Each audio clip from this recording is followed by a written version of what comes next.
Hi എല്ലാവർക്കും നമസ്കാരം. ഇന്ന് നമുക്ക് പഞ്ഞിക്കെട്ട് പോലത്തെ പഞ്ഞിയപ്പം നല്ല അടിപൊളി ടേസ്റ്റിൽ എങ്ങനെയാണ് തയ്യാറാക്കുന്നതെന്ന് കണ്ടു നോക്കാവേ. ഒട്ടും തന്നെ പുളിയില്ല, നല്ല ഈസി ആയിട്ട്. ഇത് ഒരു മാവ് നമ്മൾ അരച്ച് കഴിഞ്ഞാൽ ഇതുകൊണ്ട് നമുക്ക് ഇതുപോലെ അപ്പം സ്റ്റീം ചെയ്തെടുക്കാം.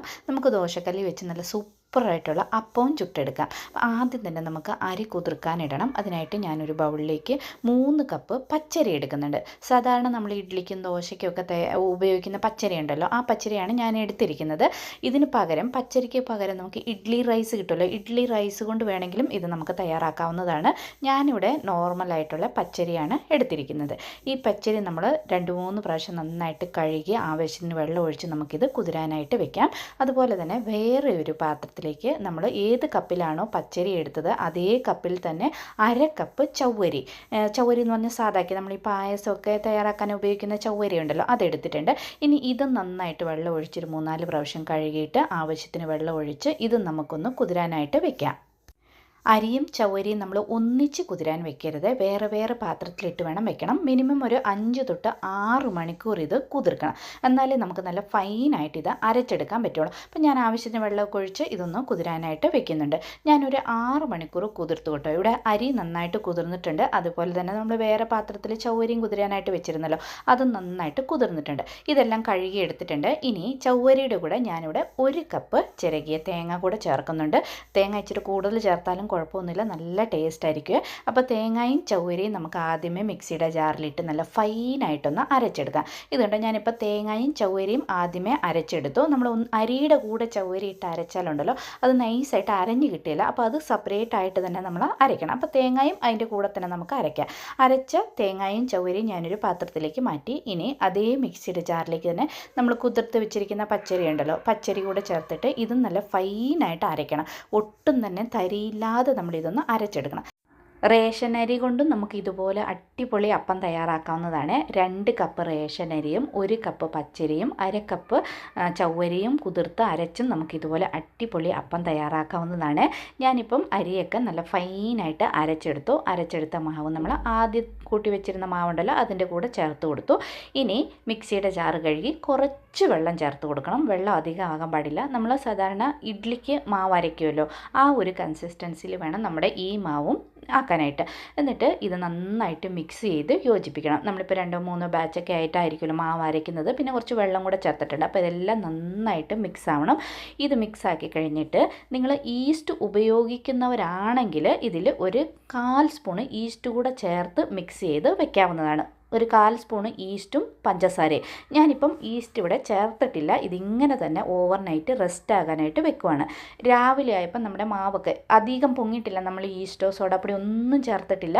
അരിയും ചവ്വരിയും തേങ്ങയും മാത്രമാണ് അരച്ച് വെച്ചിരുന്നത്. രാവിലെ ഞാൻ രാത്രിയിൽ മാവ് അരച്ച് വെച്ചിരുന്നു. രാവിലെ ഒരു കുറച്ച് സോഡാപ്പൊടി, ഒരു 1/4 സ്പൂണ് സോഡാപ്പൊടി എടുത്തിട്ടുണ്ട്. സോഡാപ്പൊടിയിലേക്ക് കുറച്ച് ചൂടുവെള്ളം ഒഴിച്ചിട്ട് ഇതും നന്നായിട്ട് മിക്സ് ചെയ്തിട്ട് ഇത് നമ്മൾ ഇതിലേക്ക് ചേർത്ത് കൊടുക്കണം. സോഡാപ്പൊടി നിങ്ങൾ ചേർക്കുന്നില്ലെങ്കിൽ രാത്രിയിൽ മാവ് അരച്ച് വെക്കുമ്പോൾ ഒരു കുറച്ച് ഈസ്റ്റും പഞ്ചസാരയും കൂടെ ചേർത്ത് കൊടുക്കാം. ഈസ്റ്റ് നിങ്ങൾ ചേർത്തില്ലെങ്കിൽ രാവിലെ ആകുമ്പോൾ മാവിലേക്ക് കുറച്ച് സോഡാപ്പൊടി ചൂടുവെള്ളത്തിൽ കലക്കിയിട്ട് മാവിലേക്ക് ചേർത്ത് കൊടുത്തിട്ട് ഇതിലേക്ക് നമ്മൾ ഉപ്പ് ചേർത്തില്ലായിരുന്നു. ഇനി ആവശ്യത്തിനുള്ള ഉപ്പ് ഇതിലേക്ക് ചേർത്ത് കൊടുക്കണം.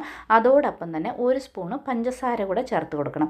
അപ്പം നമ്മുടെ അപ്പത്തിന് നല്ലൊരു ടേസ്റ്റും. ഇതുപോലെ നമ്മൾ രാവിലെ സോഡാപ്പൊടി ചേർത്ത് അപ്പം തയ്യാറാക്കും. നല്ല സോഫ്റ്റായിട്ട് പഞ്ഞി പോലത്തെ അപ്പം ആകുകയും ചെയ്യും. ഒട്ടും തന്നെ പുളി ഉണ്ടാകില്ല, അപ്പത്തിന് നല്ലൊരു ടേസ്റ്റും ആയിരിക്കും. ഈസ്റ്റ് ചേർത്താലും കുഴപ്പമില്ല. ഈസ്റ്റ് ചേർത്താൽ സോഡാപ്പൊടി ചേർക്കേണ്ട ആവശ്യമില്ല. ഞാനിപ്പം ഉപ്പും പഞ്ചസാര 1 സ്പൂൺ പഞ്ചസാര കൂടെ ചേർത്തിട്ട് ഇത് നന്നായിട്ട് മിക്സ് ചെയ്തു. ഇപ്പോൾ മിക്സ് ചെയ്യുമ്പോൾ തന്നെ നമ്മുടെ മാവ് നന്നായിട്ട് ഇതുപോലെ പൊങ്ങി വരുന്നുണ്ടോ. ഇത് നന്നായിട്ട് മിക്സ് ചെയ്ത് മൂടി ഒരു 10 മിനിറ്റ് നമ്മൾ റെസ്റ്റ് ചെയ്യാനായിട്ട് വെക്കണം. അപ്പോൾ ഒന്നുകൂടെ നമ്മുടെ മാവ് നന്നായിട്ട് സോഫ്റ്റായിട്ട് കുറച്ചുകൂടെ ഒന്ന് പൊങ്ങി വരും. ഞാനിപ്പം സോഡാപ്പൊടിയും പഞ്ചസാരയും ഉപ്പും ചേർത്ത് നന്നായിട്ട് മിക്സ് ചെയ്ത് ഒരു 10 മിനിറ്റ് റെസ്റ്റ് ചെയ്യാനായിട്ട് വെച്ചിരുന്നു. ആ നേരം കൊണ്ട് നമ്മളുടെ ഇത് പഞ്ഞിയപ്പം തയ്യാറാക്കാനുള്ള പാത്രത്തിൽ നമുക്ക് കുറച്ച് വെളിച്ചെണ്ണയൊക്കെ തൂത്ത് റെഡിയാക്കി വെക്കാം. ഇവിടെ മാവ് കണ്ടോ നല്ല സൂപ്പറായിട്ട് ഒന്നുകൂടെ ഒന്ന് പതഞ്ഞ് പൊങ്ങി കിട്ടിയിട്ടുണ്ട്. ഞാനിപ്പം ഇതുപോലത്തെ ചെറിയ ചെറിയ സ്റ്റീലിൻ്റെ ഇഡ്ഡലി പാത്രം എടുത്തിട്ടുണ്ട്. അതിൽ എണ്ണയൊക്കെ തൂത്ത് വെച്ചിട്ടുണ്ട്. മാവ് കണ്ടോ നല്ല സോഫ്റ്റായിട്ടുണ്ട്. മാവ് ഒന്നുകൂടെ ഒന്ന് ഇതുപോലെ നന്നായിട്ട് മിക്സ് ചെയ്തിട്ട് നമുക്ക് ഈ ഇഡ്ഡലി പാത്രത്തിൽ മുക്കാൽ ഭാഗത്തോളം മാവ് നമുക്കിതിലേക്ക് ഒഴിച്ചു കൊടുക്കാം.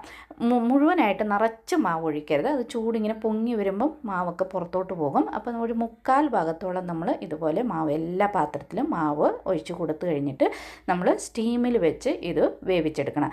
ഞാനിപ്പോൾ ആദ്യം തന്നെ ഒരു ഇഡ്ഡലി പാത്രത്തിൽ വെള്ളം ചൂടാകാനായിട്ട് വെച്ചിരുന്നു. നമ്മൾ വെള്ളം നന്നായിട്ട് ചൂടായി കഴിയുമ്പോൾ നല്ല ചൂടിങ്ങനെ വരുന്ന സമയത്ത് നമ്മൾ ഇതിങ്ങനെ വെച്ച് കൊടുത്തു കഴിഞ്ഞാൽ പെട്ടെന്ന് തന്നെ നമുക്ക് ആവി കയറി അത് നല്ല സോഫ്റ്റായിട്ട് കിട്ടും. അപ്പോൾ ഇത് കണ്ട ഇഡ്ഡലി പാത്രത്തിൽ ഞാൻ ഇഡ്ഡലി പാത്രത്തിലോ നമുക്ക് സ്റ്റീമറിലോ ഒക്കെ വെക്കാം. ഞാനിപ്പോൾ ഇഡ്ഡലി പാത്രത്തിൽ ഇതുപോലെ വെള്ളം തിളയ്ക്കാൻ വെച്ചിട്ടുണ്ട്. അത് വെള്ളം നന്നായിട്ട് തിളയ്ക്കുന്നുണ്ട്, നല്ല ചൂടുണ്ട്. അപ്പോൾ നമുക്ക് ഇതുപോലെ വെച്ച് കൊടുത്ത് ഇത് മൂടി വെച്ച് ഒരു 25 തൊട്ട് 30 മിനിറ്റ് വെന്താൽ മതി. നമ്മുടെ അടിപൊളിയായിട്ടുള്ള പഞ്ഞിയപ്പം ഇവിടെ തയ്യാറായി. എന്നിട്ട് ഇത് നമുക്ക് ഇഡ്ഡലി പാത്രത്തിൽ നിന്ന് എടുത്തിട്ട് അതൊന്ന് തണുത്തിട്ട് വേണം നമ്മളിത് എടുക്കാനായിട്ട്. ചൂടോടെ എടുക്കരുത്, ചൂടോടെ എടുത്താൽ ആ ഷേപ്പൊക്കെ പോകും. അപ്പോൾ ഒന്ന് നന്നായിട്ട് തണുത്തിട്ട് വേണം നമ്മൾ ഈ ഇഡ്ഡലി പാത്രത്തിൽ നിന്ന് ഇതൊന്ന് വിടുത്തിയെടുക്കാൻ. അതുപോലെ തന്നെ ഇതൊന്ന് നമുക്ക് എടുത്തിട്ട് ഒന്ന് തണുക്കാനായിട്ട് സൈഡിലേക്ക് മാറ്റി വയ്ക്കാം. നന്നായിട്ട് തണുക്കട്ടെ, അത് കഴിഞ്ഞിട്ട് നമുക്കിത് എടുക്കാം. ഇതേ മാവ് കൊണ്ട് നമുക്ക് ഇതുപോലെ സ്റ്റീമിൽ വെച്ച് പഞ്ഞിയപ്പം തയ്യാറാക്കാം. ഇല്ലെങ്കിൽ നമുക്ക് നല്ല അടിപൊളിയായിട്ടുള്ള അപ്പവും തയ്യാറാക്കാം. അപ്പം എങ്ങനെയാണെന്ന് ഞാൻ അതും കൂടെ കാണിച്ചു തരാം. ദോശക്കല്ല് നന്നായിട്ട് ചൂടായി കഴിയുമ്പോൾ കുറച്ച് എണ്ണ ഇങ്ങനെ തൂത്ത് കൊടുത്തിട്ട് നമുക്ക് അപ്പത്തിന് നമുക്ക് 1-1.5 തവിയോ മാവ് ഒഴിച്ച് കൊടുത്തിട്ട് ഇത് ഒരു 2 സെക്കൻഡ് വിട്ട് കഴിഞ്ഞിട്ട് നമ്മളിത് മൂടി വെക്കണം. മൂടി വെച്ച് ഒരു 3-4 സെക്കൻഡ് കഴിയുമ്പോഴത്തേനും നമ്മുടെ അപ്പം നന്നായിട്ട് വെന്ത് കിട്ടും. നല്ല അടിപൊളിയായിട്ടുള്ള അപ്പമാണ്. ഇത് കണ്ട അപ്പമൊക്കെ നന്നായിട്ട് വെന്തിട്ടുണ്ട്. ഇനി നമുക്ക് അപ്പം എടുക്കാം. വേണമെങ്കിൽ നമുക്ക് മറിച്ചിടാം, വേണ്ട നമ്മൾ സാധാരണ അപ്പം ചുടുന്ന പോലെ ഇതുപോലെ നമുക്ക് അപ്പം ചുട്ടെടുക്കാവുന്നതാണ്. നല്ല അടിപൊളി ടേസ്റ്റാണ് ഈ അപ്പം കഴിക്കാനായിട്ട്. ഒരു പ്രാവശ്യമെങ്കിലും ഇതുപോലെ ഒന്ന് തയ്യാറാക്കി നോക്കണേ. ഇനി അടുത്ത പ്രാവശ്യം നിങ്ങൾ അപ്പം തയ്യാറാക്കുമ്പോൾ ഇതുപോലെ ഒന്ന് തയ്യാറാക്കി നോക്കൂ. നമ്മൾ കടലക്കറിയുടെ കൂടെ, മുട്ടക്കറിയുടെ കൂടെ, ചിക്കൻ്റെ കൂടെയൊക്കെ നല്ല ടേസ്റ്റാണ് ഇത് കഴിക്കാനായിട്ട്. ഇവിടെ നമ്മൾ ആദ്യം തന്നെ സ്റ്റീമിൽ വേവിച്ച് വെച്ചിരിക്കുന്ന നമ്മുടെ പഞ്ഞിയപ്പം ഇവിടെ നന്നായിട്ട് തണുത്തിട്ടുണ്ട്. നമുക്ക് കൈകൊണ്ട് തന്നെ നന്നായിട്ട് തണുത്തിട്ട് വേണം കേട്ടോ എടുക്കാനായിട്ട്. അപ്പോൾ ഇതുപോലെ കൈകൊണ്ട് തന്നെ ഒട്ടും തന്നെ ഒട്ടാതെ നമുക്ക് എടുക്കാൻ പറ്റും. നല്ല പഞ്ഞി പോലത്തെ പഞ്ഞിയപ്പം ഇതേ മാവ് കൊണ്ട് തന്നെ നമുക്ക് അപ്പവും തയ്യാറാക്കാം. അപ്പം ഇതൊന്ന് ട്രൈ ചെയ്ത് നോക്കണേ. ഇഷ്ടപ്പെട്ടാൽ ലൈക്ക് ചെയ്യാനും ഷെയർ ചെയ്യാനും മറക്കരുതേ.